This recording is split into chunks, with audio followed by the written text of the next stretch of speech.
हमारे सिवा ये काम कोई नहीं कर सकता है। सोना यही खोदो।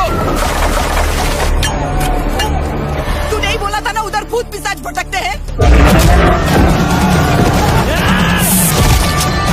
ये सब करने वाला मायावी आदमी कौन है? मायावी आदमी नहीं है महाराज, मायावी औरत है, आरती।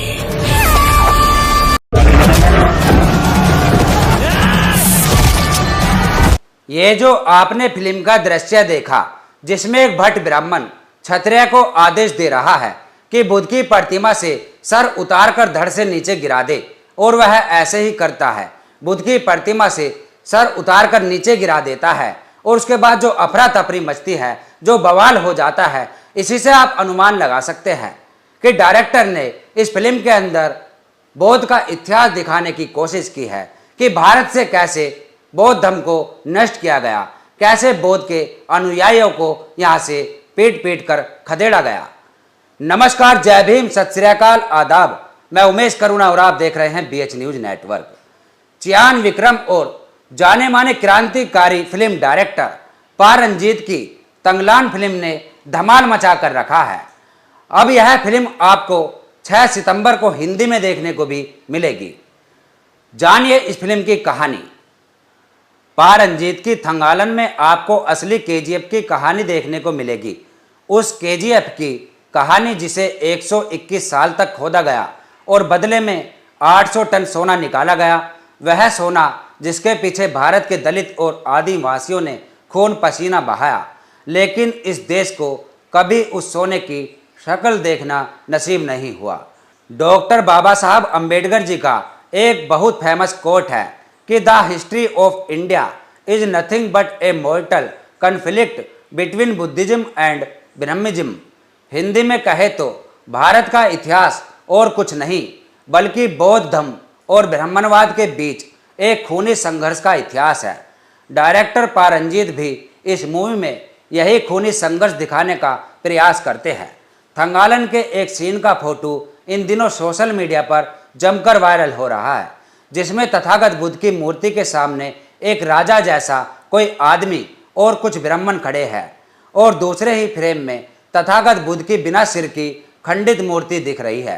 लग रहा है कि जैसे ब्राह्मणों के आदेश पर तथागत बुद्ध की मूर्ति का सिर काटा गया हो। अगर आप गौर करेंगे तो आप हजारों तस्वीरें देख सकेंगे जिसमें तथागत बुद्ध की मूर्ति से सिर गायब है।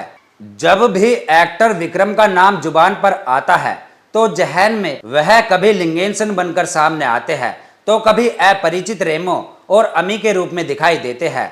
चियान विक्रम परफेक्शनिस्ट भी माने जाते हैं। विक्रम भारतीय सिनेमा के उन चुनिंदा कलाकारों में एक है जो अपनी फिल्म में प्रयोग के लिए जाने जाते हैं। थंगालन में विक्रम ने एकदम खौफनाक आदिवासी का रोल प्ले किया है।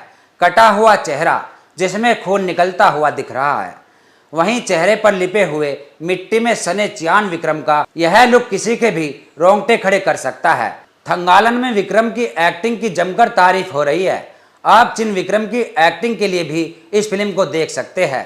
वहीं मालवी का मोहनन रहस्यमय शक्तियों वाली जादूगरनी और एक जनजाति की नेता की भूमिका निभा रही है जो चियान विक्रम से टकराती है। थंगला में मालविका की बस एक चीख आपको कंपा देंगी।